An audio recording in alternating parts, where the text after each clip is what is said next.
Forget frequently asked questions. Common sense, common knowledge, or Google. How about advice from a real genius? 95% of people in any profession are good enough to be qualified and licensed. 5% Go above and beyond. they become very good at what they do, but only 0.1%. are real geniuses. Richard Jacobs has made it his life's mission to find them for you. He hunts down and interviews geniuses in every field: sleep science, cancer, stem cells, ketogenic diets, and more. Here come the geniuses. This is the Finding Genius Podcast With Richard Jacobs. Hello, this is Richard Jacobs with the Finding Genius Podcast. I have Julio D'Arcy. He's an assistant professor of chemistry at Washington University in St. Louis. And he's working on an energy storing ability using bricks, which I'll let him describe further. But Julio, thanks for coming. Yeah, thank you, Richard. Thank you for the opportunity to talk about my work. Like you said, we were able to store energy in bricks. These are the same bricks that you buy for building a house. And we, as a matter of fact, we bought our bricks at Home Depot, and we were able to transform the red color in them, which is hematite, into a useful material that can actually store energy. So, well, how did this idea come to you? How did you end up at Home Depot with bricks? And what's been your research that put you into this train of thought? Yeah, we were really when I started the lab at Washington University, I was really interested in trying to use materials that were abundant, maybe waste materials that had no use. And I started looking at different materials, and one of them was iron corrosion, rust. And I discovered that rust is a fascinating material, and you find it in a lot of places in nature, and also in a lot of places that are, synthetic, places that humans have built. So, for example, in construction, you encounter a lot of rust. We use it for the colors. And so we had, my laboratory and my students and myself, we were working with rust. And we had a couple of publications where we demonstrated that you can actually change the properties of rust at the chemical level. And if you're able to do that, then rust can actually do other things besides give you pretty colors. It can also serve as a chemical agent that can actually oxidize things. And what we do in my laboratory is that we make materials that can store energy. We make organic semiconductors. But in order to make them, I need to be able to oxidize the reactants. And if I can oxidize the reactants, then I can produce these materials that can store energy. So bricks are really interesting because they have rust. As a matter of fact, that red color in bricks, it comes from rust. It comes from a type of rust known as hematite. And hematite is a very abundant material, it's very inexpensive, and bricks contain about 6% of hematite. Well, that depends really on the bricks, but the ones that we bought had about 6% of hematite. And we had developed all these strategies before on how to convert rust into a useful material, and now we were able to do that in brick. And the outcome was that our bricks, after we did our chemical synthesis on these bricks, they were no longer red, they were blue. They had a very dark blue color to them.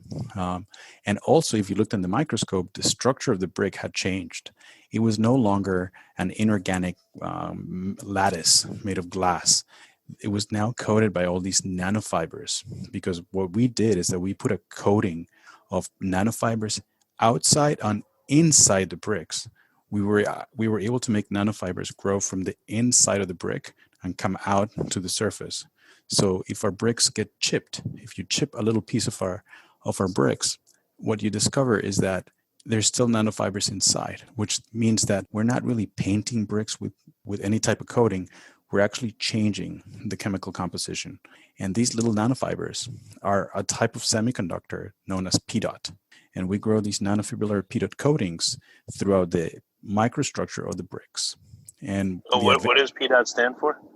PDOT is a conducting polymer. It's a plastic that conducts electricity, and it's a sulfur-based polymer, and it stands for poly-3,4-ethylene deoxythiophene, which basically means a conjugated chain of carbon and hydrogens that have oxygen and sulfur. And this particular type of polymer is really interesting. PDOT is a plastic that can actually conduct electricity. It can store energy, and it can grow from the hematite inside the bricks. And my laboratory has been developing different techniques for making PDOT. In this particular case, it worked really well. And the outcome were these bricks that can actually store energy. We knew that our job was done when the brick changed color. And then when we applied a potential to it, it behaves just like a battery. There's no difference. So what is the capacitance between the fibers? Where does the capacitance occur? Yeah, it's really, really good question because we are really interested in answering that. We know that the fibers contribute a lot of advantages to a battery or a supercapacitor, which is what we made. Nanofibers increase the surface area, and they should increase the capacitance as well because they increase the surface area. The trick is making nanofibers that don't lose electrical conductivity over time, or making nanofibers that don't change chemical structure over time. If you're able to, I don't know if there's any magnetism going on, but I would guess you get very different properties. Like there's probably a seesaw between capacitance and conductance if the nanofibers are aligned versus just like scrambled all over the place. Oh yeah, no, that's a beautiful point because the moment that you can align things, you can really study the things that you've indicated. What is the effect on magnetism when you align fibers that maybe have some type of our nanofibers conduct electricity, but funny enough that you should bring that up because we can also convert our nanofibers into materials that can actually be magnetic as well. Because if you think about it, we actually start our syntheses from hematite. There's iron in hematite. It's a form of rust. So in our polymer, once we polymerize it, that iron has to go somewhere. And what we've discovered is that we can actually incorporate it inside our polymer. And sometimes, if we want, we can actually form a type of iron that's magnetic. And so the idea of making magnetic nanofibers is something that we've been looking at for many years, and we are definitely going to publish on that because it's a really fascinating topic. But yeah, the idea of alignment on the nanofibers or them not being aligned also has a huge effect on electrical conductivity and on the capacitance because if you think about this, your car battery has an anode and a cathode, which means that the electrolyte, the ions in the electrolyte, they have to travel in that linear direction from the anode to the cathode. And if you do not have any barriers for the ions to travel between anode and cathode, you get more power out of your batteries. Now, if you have nanofibers that are kind of like scrambled everywhere, they can make like a barrier for ions to go in and out. And that can slow the amount of charge or the dissipation or the amount of energy that you get out of a battery. But if your nanofibers are aligned, that's really elegant chemistry because now the ions can actually infiltrate these nanofibers that are aligned, serving as like tunnels that direct ions to travel back and forth between the anode and the cathode. So the idea of controlling the morphology is really key for developing, for taking advantage of nanoscience and enhancing the properties of batteries. We go nano because if you control nano, you can enhance the amount of capacitance and the amount of energy density that you can get out of these batteries. And so that's actually one of the things that we need to do because our bricks, they have limitations. And the limitations are that they have a low energy density. And so there are many ways in which we can try to fix that. And one of those ways is through nanoscience. So bricks have a microstructure, which is really interesting for ions to go in and out. But what about other types of bricks? Like what if we made our own bricks? What if, Well, before we move on, yeah. When you're forming these fibers, I imagined, I don't know if that's right, that some of the iron gets excluded, and now you have like interstitial space that is maybe more iron rich. Maybe that runs along the fibers. I don't know. So like you could possibly align the interstitial domains, using magnetism, not the fibers themselves, and that may change how the fibers act or the capacitance, and then you can change the properties of the fibers as well, and that would change it too. That is a really interesting idea. There are groups that explore the idea of magnetism for increasing the amount of energy that you can store, probably capacitance. And so your idea is probably right on. This is something that is doable. The amount of control that you need to have is very, it has to be, you need to have a high amount of control, a large amount of control to do that. But if you're able to do that, I can see many things. I can see one, once you make the nanofibers, you can maybe increase the capacitance. And two, if you apply this a magnetic field and you are able to control the orientation of grains of metals inside these nanofibers, because you're right, there's iron inside the fibers, and there's some crystallites of iron inside those fibers, and some of them are going to have magnetic properties and some of them are not, and that's actually easy to control. All we have to do is just raise the temperature of the syntheses, and you produce different phases of iron that are more magnetic. And if you're able to do that, if you're able to apply a magnetic field after you synthesize, you can increase the capacitance. But if you're able to apply a magnetic field while the nanofibers are being synthesized, that's actually a really interesting approach, I think, for making nanofibers. What is the effect of the magnetic field as you start forming the nanofibers? And, this is what we call in situ synthesis. Like, you read about syntheses where people say, in situ growth, in situ mechanisms. All that means is that inside the pot where everything is being synthesized, as it's being synthesized, you have some kind of like synergistic mechanism that's occurring. And so in this idea that you're proposing, which is a great idea, is that you apply a magnetic field as you synthesize the nanofibers because they have iron in them. And so you can do that. So what is the effect on the outcome of the nanofibrillar synthesis? And this is something that we have studied. We have not done it through magnetism. We have specifically tried to avoid this idea because it's a saturated field at some level, and physicists are really, investigating this area a lot. Maybe not specifically in our system, right? And so I feel like sometimes magnetism is very complex and difficult for me to understand. And so as a chemist, sometimes I stay more on the side of synthesis, and I try to control the orientation of those iron grains that you're referring to through chemical synthesis in the fume hood. And you know what? It works. It works. You can do it both ways. I figured if you pulse, like when you're, I don't know if this is a baking process or how you do this, but if you pulse temperature, if you pulse pressure, if you pulse magnetic field, I wonder if you'll discover an ideal length of the fibers, an ideal orientation, if you can create, again, domains that are highly aligned and ones that are not. There's a ton of work to do. Sounds good. Yeah, a ton of work to do, but man, you're just full of really awesome ideas, and this is where I see my lab going. It's we see these ideas in bricks. We're storing energy in bricks, but what if the nanofibers were longer? And we know that's going to have an effect on the amount of energy that you store. What if the nanofibers had iron domains that, let's say, are not just magnetic, but you will discover that some of these iron domains that you find are also pseudocapacitive. They can store energy, not like the polymer that we make, but by a different mechanism. Oh, well, it's actually a very similar mechanism. But the difference is that when you store energy in a metal, you tend to get more energy density out of it. And so this is a very attractive idea of combining organic semiconducting polymers that store energy, like the ones that we published, with iron domains that could be inside the brick, that could be magnetic, but some iron domains are pseudocapacitive.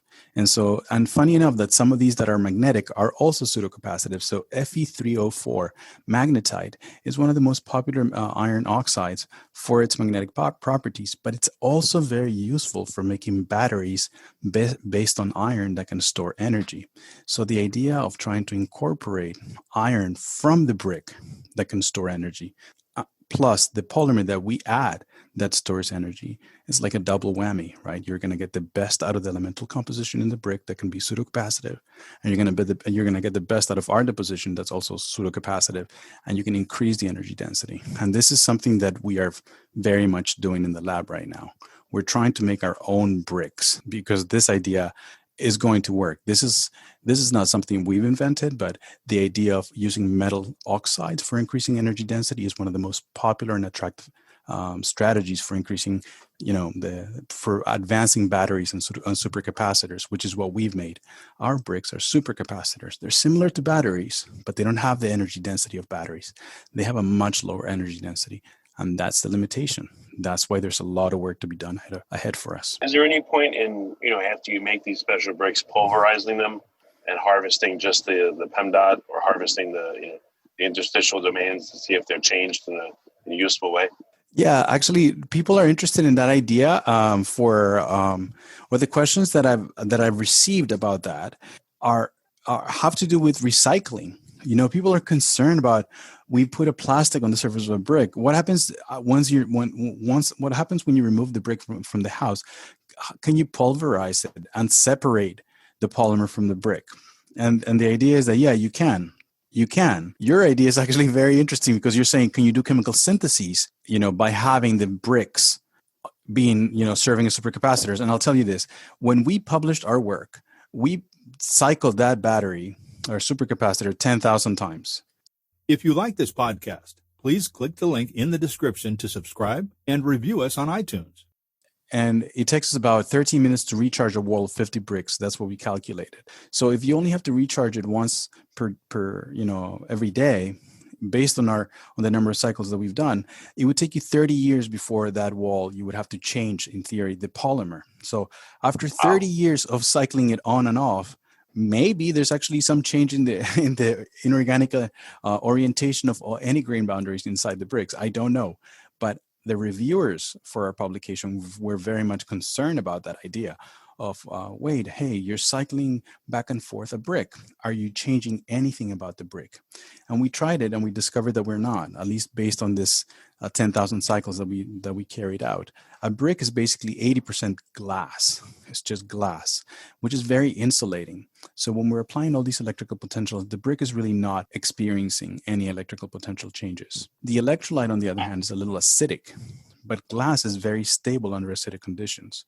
And so we found that the brick is actually a very good matrix for our devices, very robust, mechanically robust. And that made our devices electrochemically robust. So with the current energy density level, I know you want to improve it. What could be a commercial application right now? Does it store enough energy or conduct enough to do anything useful? Let's say if a building was composed of it. You know what? That's a really good question. So in theory, yeah, but you're going to pay a higher price than with other technologies. But there are some advantages. Our technology is based on water. Our electrolyte uses water. It's not like a lithium-ion battery. Our technology is also incorporated in the load-bearing materials of the house, of the structure of the house, which means that installation costs are lower than when you have to install something extrinsically, an add-on to the house. But yeah, unfortunately, the energy density thing makes this not something ready for a commercial application at this moment. We need to increase the energy density by an order of magnitude, and we might be 5 years away from that. Yeah, I just wonder, maybe it's like a very particular application, but older buildings that are brick that you want to retrofit, let's say with solar, maybe at very least during times when the solar is not working, from the sun soaking a building, there'll be enough energy stored up, capacitance wise, that would extend the life of the solar on those buildings. Just came into my mind. Yeah, no, look, the idea of incorporating our bricks with solar energy is ideal. This is exactly the way that we see it working. The house is built out of bricks and the solar cells go on the house. So integrating solar cells with our bricks is the way to go. You're going to have shorter pathways for electricity to be carried from one place to another in the house. You can set up the bricks next to the load that's actually going to utilize the energy. So you would design the house in a different way. You wouldn't have these cables everywhere, I guess. You would be more selective as to where the cables go, I guess, in a house. So I do think that getting to a commercial point is where we want to go. At this moment, the way that we can do that is by creating composites. And by creating composites with metal oxides, like I indicated before, we are going to be able to increase our energy density. However, we're not going to reach the energy density of a lithium-ion battery, because in order for you to reach high energy densities, you need a different material. Our conducting polymers can provide you with some of the energy that you need, but not all of the energy. So it's like having a smaller gas tank in the car. So what are they good for? At this moment, if you want to power emergency lighting in the house, they're good for that. If you want to power small microelectronics that are embedded in the house, they're good for that. So we see an application at this moment for our bricks that don't consume a lot of energy. But of course, we want to increase that. We want to increase that energy density. Our polymers have other advantages too, and we're exploring that as well. So our paper is focused on energy storage, but these polymers have other advantages too. So we're exploring other applications for the polymers. These are materials that are semiconducting. And semiconductors interact with the environment in a very funny way. They can actually sense a change in pH, they can sense a change in humidity, and they can sense a change in temperature. So the idea is, if you have these conducting polymer coatings throughout the house, right, and now you're sensing humidity changes in your house, in the bricks, would that be useful? And we believe it would be. We know that we can pattern bricks with our technology because we're exploring that, and we have publications that show that we can do that. So now we're starting to develop sensors on bricks that can sense temperature, humidity, and pH changes. Yeah, you can identify hot spots, leaks, all kinds of stuff. Yeah. Right. That's right. That's the idea. That's the idea. I would love to solve a problem. And I know that in a house, what you said are problems, and they can lead to corrosion. They can lead to, your house becoming less energy efficient because you have a leak. And so what if the sensors were integrated in the bricks? They're not coming out of the house. The sensors are not going to peel off. Because our publication, what demonstrates is that we can actually convert the red stuff in the bricks, which means the sensors would be made out of the hematite in the bricks. They would be integrated into the bricks. They're not going to come off. And so that's the idea. That's the advantage of our technology. So maybe we're not going to replace lithium-ion batteries right now, but it is the beginning of a new way to think about architecture as well, I think. Architects, this is a new Lego piece that they have that they didn't have before for building houses. Yeah, literally. Yeah. And I can see them, thinking about energy efficiency in a different way. How many bricks do you need per, in a room? How much energy do you need to store in a room? Where do you need to detect the leaks? Are they in the basement? Where do you need to detect pH change? All these chemicals that we use for cleaning the bathroom that are highly toxic, right? You want to maybe just know if maybe the pH in the atmosphere in the bathroom is too crazy when you're cleaning the bathroom, and you shouldn't go in the bathroom. And this happens. The chemicals that we use, you have to be very cautious about how you use them, so they don't, so you don't hurt yourself when you're cleaning the bathroom. The same thing with food. They have a pH. The same thing with when you cook. There's a pH by the kitchen. So we're thinking, how can our bricks provide functionalities that are semiconductor functionalities, that are electronic functionalities, that are going to enhance load-bearing materials? And the reason why I'm so excited about this, okay, is because we basically live in caves. We think of cave people living in caves, but that's what we do as well, right? We live in these energy efficient buildings that are made out of minerals. They're made out of cement. They're made out of rocks. They're made out of bricks. They're made out of clay. They're made out of all these mineral ores that were taken out of the ground and they were processed. They're made out of glass, but it's just a cave. And so the idea is, how do you add a functionality to a rock that is not a load-bearing functionality? And that's where we show up. That's where our technology shows up. Yeah, I wanted to ask you if we can go backwards and talk about rust. Yeah. It sounds like you've studied it a lot. Why would it be used in bricks, by the way? What does it do for the brick? In the brick? Well, that's a really good question. So I know that the color of the brick is very important. And to companies, we've been talking to companies over the summer, and the red color is very important, and people love that red color. And so I know from a perspective of colors, rust provides the colors, and maybe that's what makes the product appealing for people to buy. The brick is 80% glass, and then is about 10% or something like that of alumina, and then about 4% of titanium, 5% titanium, and 5% hematite. So for the fusion for this brick to actually be mechanically strong, I'm not sure if the hematite is necessary. But you can also have bricks that don't have any hematite. So you find what are their structural capabilities if they have none, or they're high hematite bricks, and what are they like? Are they used in different situations? Yes, they would be used in different situations, and I would not know where they would be used, but I know that there are bricks that don't have hematite, and there are bricks that have up to 6% hematite. And I know the porosity of the bricks differs. And so one of the things when you buy bricks, they have different porosities. And so you probably could consider the porosity for water absorption. So I'm guessing, if you don't want water to infiltrate a brick, you probably use a brick that's less porous. And so in my mind, I am not a civil engineer. I would assume that would go in the basement where there's less, where you're more concerned about humidity. But, but these things get more expensive. The bricks have different value. So I don't know how much these things cost. The bricks that we're working with are the cheapest bricks that you can buy. Our bricks, all the experiments that we did them with type 1, type 2, type 3 bricks, which are about 65 cents per brick. But there are other bricks, and I have students from China, and they've been showing me bricks that are white, don't have any hematite, and there are bricks that are made by Mitsubishi that are 100% hematite. And you can just pack them, compress them, and fuse them at high temperatures. Because hematite is so abundant and so inexpensive, people are trying to do different things when it comes to bricks. You have bricks that are green in color because hematite can have different colors. It's not just, rust can have different colors, not just red. So you could have other types of bricks that are not just hematite based, but other rust faces that have other rust faces in different colors. And tiles as well. The red in tiles come from this hematite. So hematite is just something you find in clays, and we love our clays, for construction. We use them for tiles. We use them for tiles in the bathroom, for tiles on the floor. We use them for, our potteries, for our pots, and we use them for our bricks. So, rust is everywhere.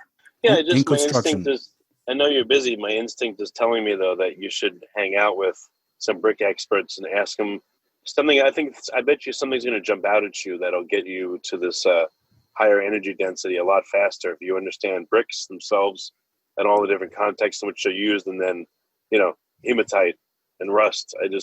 That's just my feeling, is that there's something special about these two things that'll really help you.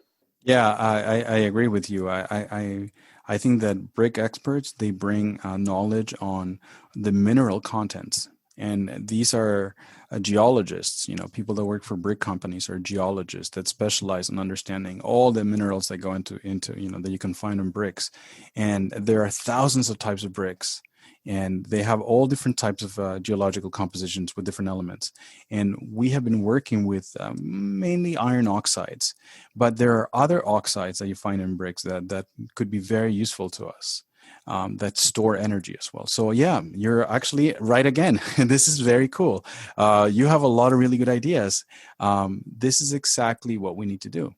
And as a matter of fact, when we talk to brick companies, because we've been talking to brick companies to try to license this thing, we talk to geologists. They have geologists that want to understand what elemental composition is it that we're after. And yeah, I have been discovering there are just thousands of different types of bricks that each company can have. These are conglomerates that you find in the US that sell thousands of different types of bricks. The bricks that I used came from Missouri. They came from clays here that you find in Missouri, and they were annealed here in Missouri, and they were sold here in Missouri. Yeah, also too, the mortar in between the bricks. I'm sure different bricks require different types of mortar. And then what does your energy system look like if you have discrete, bricks that really aren't connected in any way? And what if there was a mortar that could act as a better insulator between the bricks, as a worse one that allows, buildup of capacitance and then conductance through the mortar to other bricks that would also modulate, how it works and how closely packed they are, et cetera? Yeah, no, that's a cool idea. So that, that's kind of like the holy grail, right? Is that you build the house. And as you build a house, you're also putting together your energy storage without any cables, without any training whatsoever, right? You're just laying bricks with mortar. And while you do that, you're also putting together the energy storage device that's going to give you energy. That's just a crazy concept, but why not, right? That's absolutely where we should go. Yeah, absolutely. I totally dig that. And there are challenges associated with it, but I love the vision. And that's exactly where we would love to go. And I'll just, yes. But there are challenges associated with it. We have thought about these challenges, about some of them, and we have come up with some solutions for some of these challenges, but we haven't solved it yet. But I'll give you an example. You always have to kind of like take a peek and look at, see if, something is failing one of your electronic devices. You want to go and take a peek and see what is going on, right? So how do you do that with a house, right? And so one of the ideas is that we published the paper that we're talking about shows you how you take an anode and a cathode and you stack them together, right? And then that allows you to store energy. But you don't have to do it that way. You can put the anode and the cathode on the same face of the brick. And now instead of having this face-to-face geometry for your battery, now you have this kind of like flat 2D geometry for your battery. And it works. And it works the same. It's actually better. So this idea of using like electrodes that are just on one side of the brick and you put both anode and cathode on the same face of the brick, they're just separated, requires that you pattern a brick. So you just need a little higher level of sophistication when it comes to patterning, and you're able to put the anode and the cathode on one side of the brick, which means that when you build a device that stores energy, you can tuck it away somewhere in your house. And if you need to go take a look at the device, now you can go to the back of the wall, maybe peel off a paint or peel off a picture, or I don't know how you would do it, or maybe it can be a hollow wall, but you can actually now go look on the back of the wall and look at your device. And you do not have to remove any bricks. You do not need to unstack any bricks, because we can engineer the device that way. The mortar is a really, really awesome topic, because that's exactly what you want to do. Man, it's just like putting that electrical potential through the mortar, using the mortar as a dielectric to try to increase the amount of polarization that you have between the anode and the cathode to try to increase the capacitance. It's a really cool idea. You can think of dielectric capacitors, and you can think of the dielectric potential or dielectric constant of that mortar working in that fashion.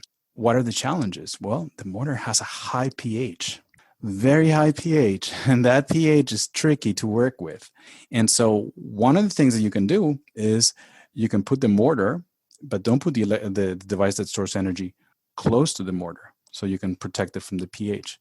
The second thing is you can also encapsulate devices and protect them from the mortar. So we demonstrate in our paper that if you take a brick and you convert it into an energy storing brick, you can actually coat it in 5-minute epoxy that you also buy at Home Depot, and then you can then you can just dunk this battery supercapacitor in a bucket of water, and it continues to store energy. So just a 5-minute epoxy coating protects the polymer from water. It'll do the same thing for mortar, we believe. So you can protect the device with epoxy and keep the mortar separated. Yeah, that's interesting. Yes. With rust, you mentioned way in the beginning that rust, even though it's oxidized iron and other oxides, it still can oxidize other materials. How can it do that if it's already been oxidized? Yeah, you're absolutely right. So the hematite that I am referring to cannot do that unless you treat it chemically and you dissolve it chemically. So when rust is hematite, let's talk about hematite. The rust in the brick is hematite. That's the most stable form of rust. And you can grab a brick with your hands and it will not oxidize your fingers. A brick is very stable, is inert, chemically inert. But if you add a little bit of acid to a brick, you will start to dissolve a little bit of that rust. And the moment that you dissolve rust, it goes into solution, but it is no longer an inorganic solid state lattice. It is now an ion. You've actually separated the iron centers from the oxygen atoms that were present in the inorganic lattice. And now they are floating in solution like ions. The ions of iron can be very reactive. And one of those ions is an oxidizing agent. And that's what we do. So what we do is that we actually treat the rust chemically. We create this intermediate that's highly reactive. And now we can use that intermediate for making our polymer. And the way that we do it is very simple. We take a brick, we put it in the oven, and we expose it to a little bit of vapors of acid. Okay, so we start dissolving a few layers of rust, but we allow the vapors of acid to infiltrate all of the pores of the brick. We raise the temperature a little bit to about 160 degrees centigrade, and then we start introducing gases. And the gas that we introduce is a gas of a monomer. So this is an organic molecule, and the vapors of the organic molecule go inside the brick. Upon contact with any oxidizing agent, which will be the entire brick at this point, this organic monomer starts to polymerize. And now the entire brick, including all the pores throughout the brick, start becoming our PDOT polymer, this sulfur-based conducting polymer. And that's how we do it. We take advantage of the fact that we can dissolve rust, create an oxidizing agent. We use gases because that's the magic. That's the magic of my lab. We like to use gases for doing syntheses. So we're able to use gases that infiltrate the porous structure of the brick. Once we make nanofibers of the polymer, our nanofibers they have a very high surface area. They're like a nano sponge. And these sponges are soft because it's a soft plastic. And this plastic is now trapped inside the inorganic brick. And brick is a hard material. You can touch a brick and you know it's hard. It's glass, alumina, and titanium. It's a hard material.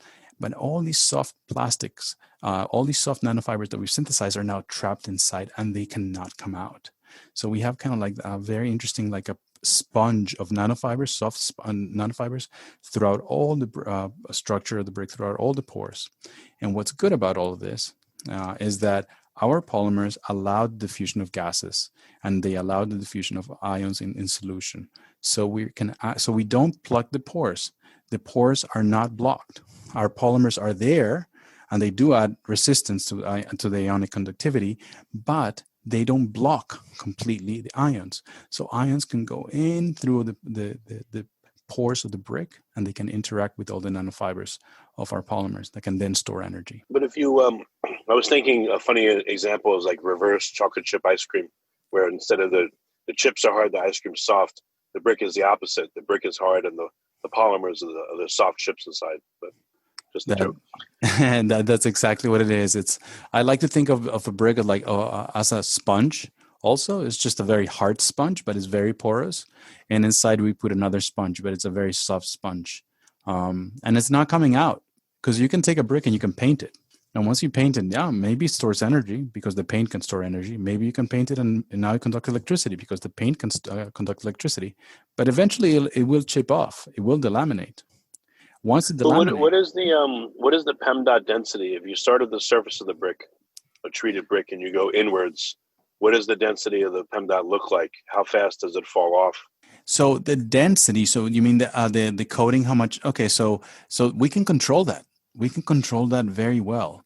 So we can actually convert, the top half a millimeter of the brick into our polymer. We can convert the entire brick into a polymer. Is that what you're referring to? Yeah, the reason why I ask is if you want to have increased energy density, if you do the circuits that you're talking about where anode and cathode are on the surface of the brick, and if that's the area of greatest density of PEM dot, maybe just by staying in that first half millimeter layer and doing all your work there, that you'll have a much higher energy density.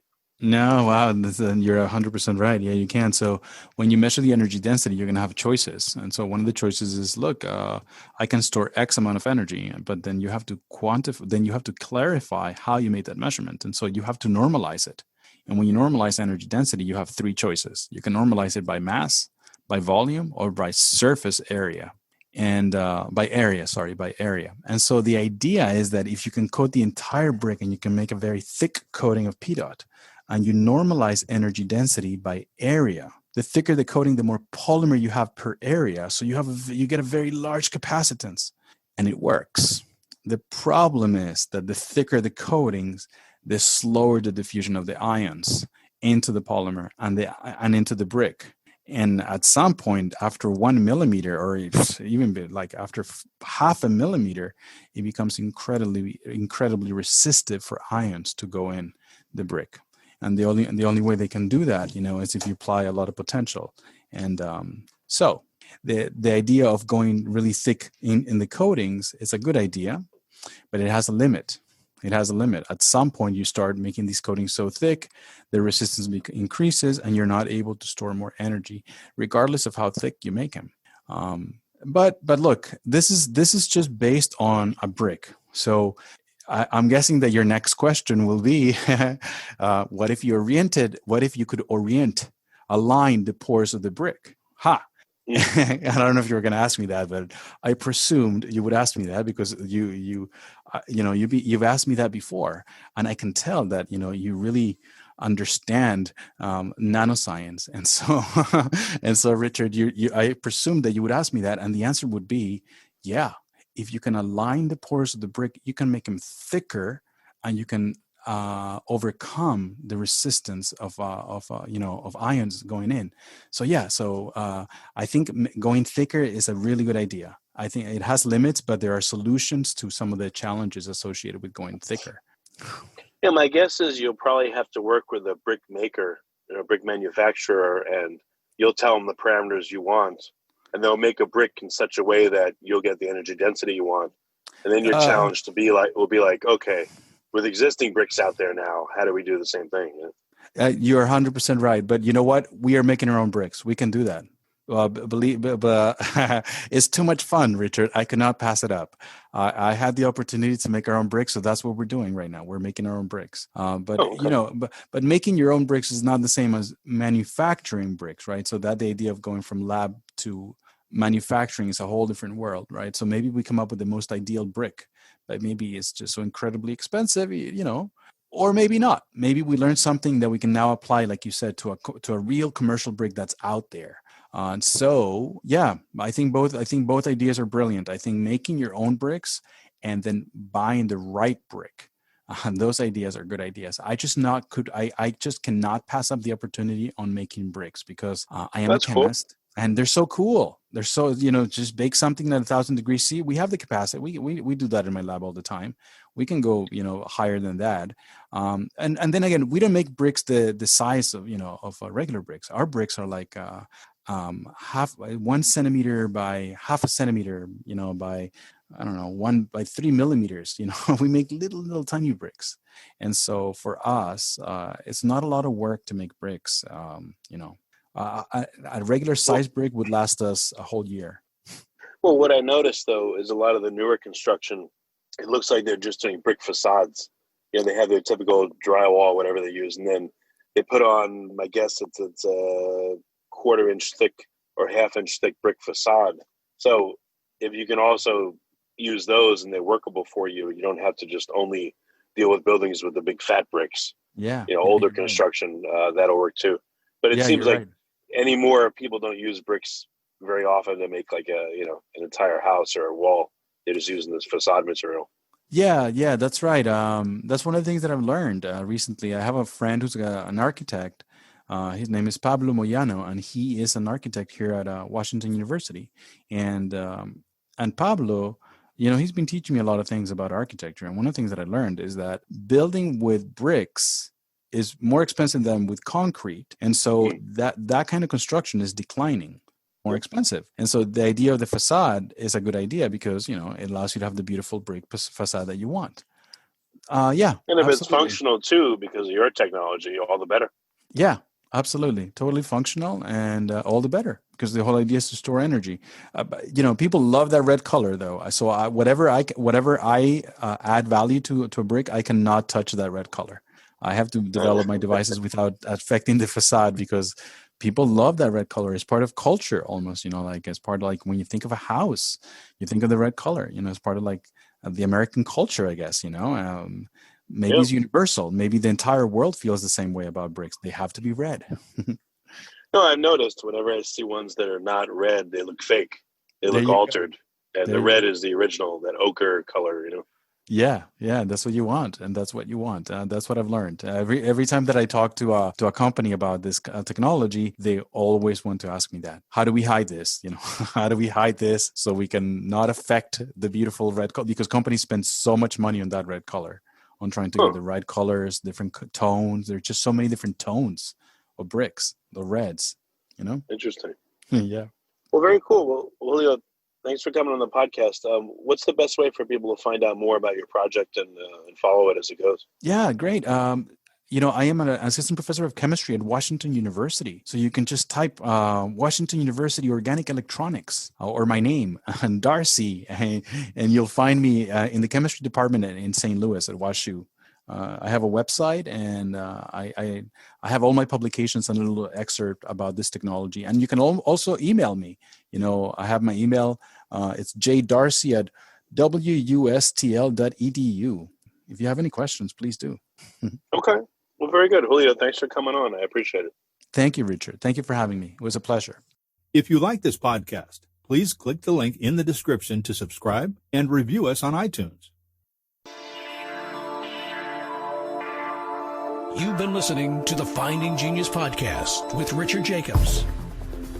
If you like what you hear, be sure to review and subscribe to the Finding Genius podcast on iTunes or wherever you listen to podcasts. And want to be smarter than everybody else? Become a premium member at findinggeniuspodcast.com. This podcast is for information only. No advice of any kind is being given. Any action you take or don't take as a result of listening is your sole responsibility. Consult professionals when advice is needed.